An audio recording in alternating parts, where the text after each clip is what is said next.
It's just after 11 o'clock at night. I want you to picture the scene.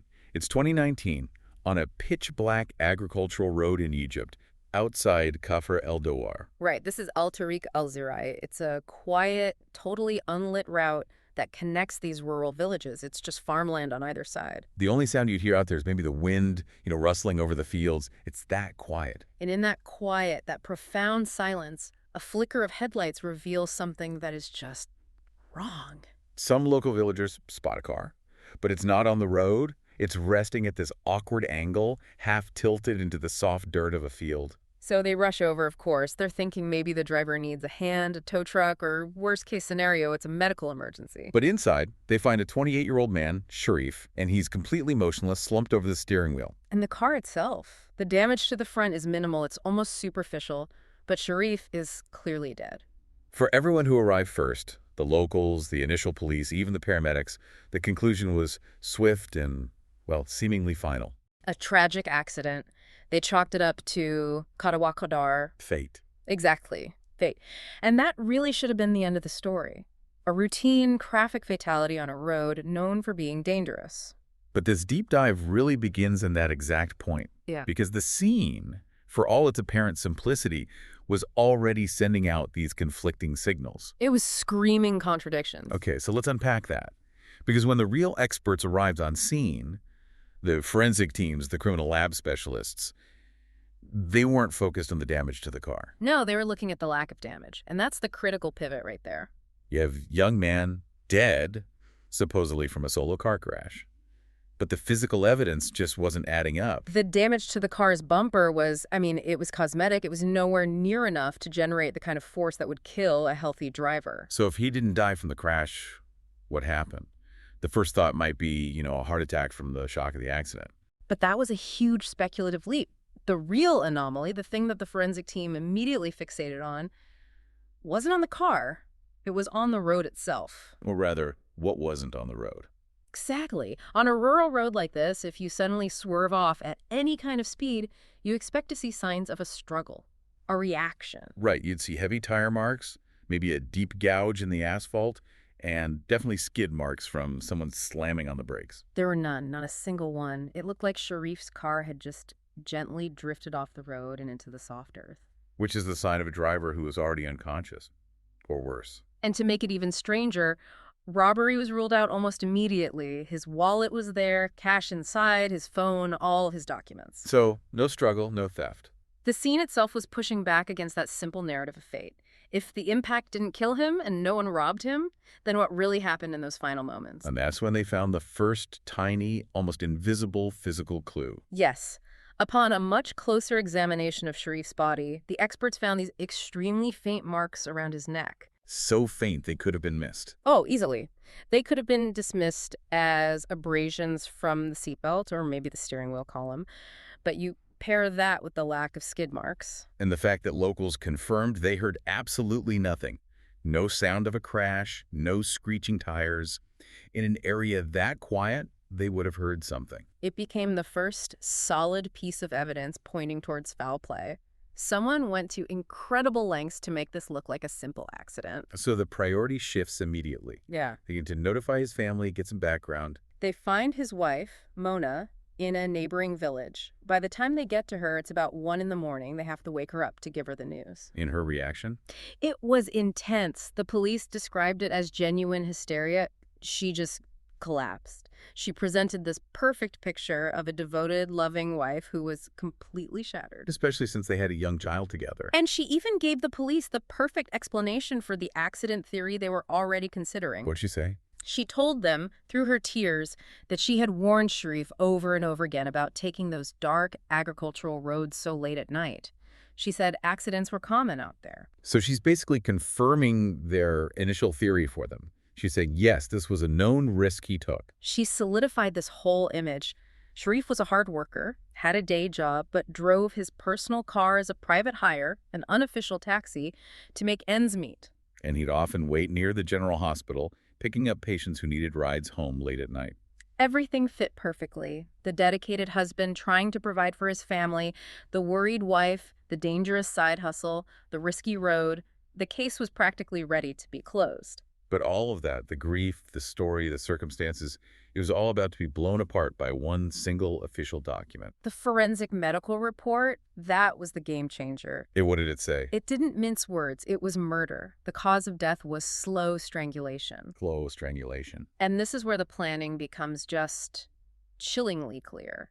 The murderers had used a very soft cloth wrapped around Sherif's neck. A soft cloth, not a rope or a belt. Why? They were designing the murder to be missed.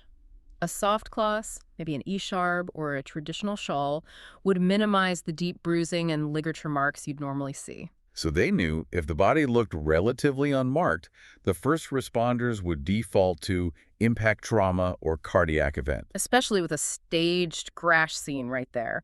And the report also confirmed an accomplice helped suppress Sherif's breathing, which minimizes the struggle and, critically, minimizes any visible trauma. They manufactured the illusion of fate down to the smallest detail. But now the police had a new mission: trace Sherif's final fatal ride and find the people who carried out this incredibly meticulous plan. So they went straight to the General Hospital, his last known location. They found out he got his last call for a pickup at 8 p.m. from a little store right next to the hospital entrance. And this is where surveillance footage becomes everything. It's their greatest asset. They see Sherif on camera waiting by his car at 8:30. Then, at exactly 9:00 p.m., two people get into his car. Two people. A man and, quite remarkably, a woman wearing a full niqab, which completely hides her face and identity. Okay, so Sherif drives off. Just another late-night fare. Seemingly. But then the camera pans just a little, and this is where the whole plan starts to unravel for them. What does it show? A second car. A separate car that had been parked nearby, strategically. The moment Sherif pulls away, this car pulls out right behind him. It's not just a coincidence. It's tailing him. Oh, clearly. Subsequent cameras confirm it. The car is shadowing Sherif's vehicle, leading him directly towards that remote agricultural road. It was coordinated. The trail must have gone cold once they hit the unlit parts of the road, though. It did, but the police had what they needed. They managed to enhance the license plate of that tailing car. They got a name. They got a name, registered to an unemployed local driver named Abd al-Rahman. That is a massive break, so they arrest him. They do, and under interrogation, he doesn't hold out for long. He confesses his role almost immediately. He was the support driver, the lookout. And he gives up his friends. He identifies the two primary conspirators, his friends Hani and Hussam. Okay, so Hani and Hussam were the two in the car with Sherif. Right. But what about the woman in the niqab? This is what the police asked him. Who was she? And his answer was the first real bombshell of the investigation. It wasn't a woman. The person in the niqab wasn't a woman at all. It was Hani. Hani, one of the killers, was in disguise. Why? This is so critical. Hani knew Sherif.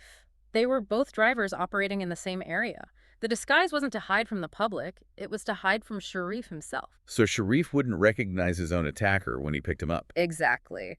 The call from the public store, the niqab, it was all designed to create a perfectly anonymous, legitimate reason for that final ride. So Hani and Hussam are arrested. Hussam confirms he was the other passenger, that he helped with the strangulation. But initially, they stick to this thin lie. They claim they were just helping Hani get rid of Sherif because of some, vague rivalry between drivers. Which is exactly what the police might have assumed at first. But it's too elaborate for that. Way too elaborate. The niqab, the slow strangulation, the perfectly staged crash. It just didn't fit a simple turf war. It was too complex, too personal. And this is where it all comes crashing down. Confronted with the sheer complexity of the crime, Hani finally breaks. He confesses who the true mastermind was. Who was it? He reveals that the entire plot, every single detail, from the disguise to the type of cloth to use, it was all planned and directed by one person. Don't tell me. Mona, Sherif's grieving widow. Wow. When Mona was brought back in for a second interview and they confronted her with Hani's confession, her whole act just evaporated. The hysteria, the devotion, it was gone. She broke down and confessed everything. To understand that level of betrayal, you really have to go back to the beginning of their marriage. They married in 2016, and by all accounts, Sherif was a fundamentally good man. People described him as kind, committed, maybe even too kind, a bit passive. And about a year and a half in, Mona meets Hani. Another local driver. They met by chance, and there was this immediate, intense attraction. So she starts an affair. A serious one. She began lying to Sherif, saying she was visiting relatives just to go and meet with Hani. This went on for over a year. And this is where Sherif's kindness really becomes a fatal flaw. He eventually found out about the affair. But his reaction wasn't what you'd expect. No rage, no immediate talk of divorce. He confronted her calmly. He begged her to end it with Haney, to save their home, their family. And what did she do? She saw his weakness, his reluctance to end the marriage, and she exploited it. She didn't apologize. She flipped it and blamed him. Blamed him for her affair. She said he was always working, that he was absent, that he left her feeling alone, and that's what drove her to Haney. And Sherif, just wanting to fix things, he actually bought it. He accepted her story, apologized for being away so much, and promised to change. He thought the threat was gone, but of course it wasn't. The affair continued. 3 months later, he discovered it was still happening, and that's when his kindness finally broke. The rage he had suppressed just boiled over. And he made a threat. Fatal one. He told Mona he was going to kill Haney. And that threat sealed his own fate. It was the catalyst. Mona had to choose, and she chose Haney. She went to him and demanded that he kill Sherif instead, but only if he followed her plan to the letter. Her plan to make it look like an accident. She knew everything. His routine, the dangerous roads, the social assumption that a crash out there was just a matter of time. She designed the perfect crime. So let's just walk through her plan one last time. It's just meticulous. First, the setup. Haney, disguised in the niqab, calls for a ride from the public area near the hospital. It creates a clean, anonymous reason for Sherif to be there. Then the ride itself. Haney and Husam get in the car, positioned behind him. Abdelrahman follows in the second car, acting as lookout and the getaway driver. The murder method was so precise, they used that soft scarf on the darkest stretch of road, Husam helping to suppress any struggle, to minimize any marks. Once he was dead, the staging began. Abdelrahman's job was to gently push the car into the field, just enough to cause minor damage. Just enough to reinforce the illusion of a simple driver error, leaving Sherif's body to be found slumped over the wheel, a victim of qada wa qadar. Their alibi was just to go home. Go home and wait for the news to break, confident the police would accept the accident theory. And it almost worked. The plan was nearly perfect. The only thing they couldn't account for was that the staging was actually too perfect. The lack of those skid marks, the evidence of a non-violent drift off the road, was the one detail they couldn't fake. And it was a one detail the forensic experts absolutely could not ignore. In the end, the legal response was absolute. All four of them, Mona, Hani, Husam, and Abdelrahman, were tried and sentenced to death. And if you connect this to the bigger picture, the psychology here is just terrifying. Mona's ability to maintain that facade, the hysterical, grieving wife, while being the cold, calculating architect of the whole thing.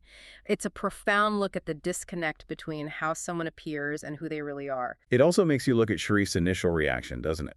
Mm-hmm. His desire to save his marriage was so strong that he accepted blame for her affair. It created this vacuum that she just filled with manipulation and murder. His kindness was seen as a weakness she could exploit and, ultimately, eliminate. This case really is one of the clearest examples of why the smallest details in forensics can change everything. It shows you that sometimes the quietest, most straightforward-looking scene holds the loudest secrets. And that one single anomaly, the absence of something where it should have been, can unravel a plot designed to fool the entire world.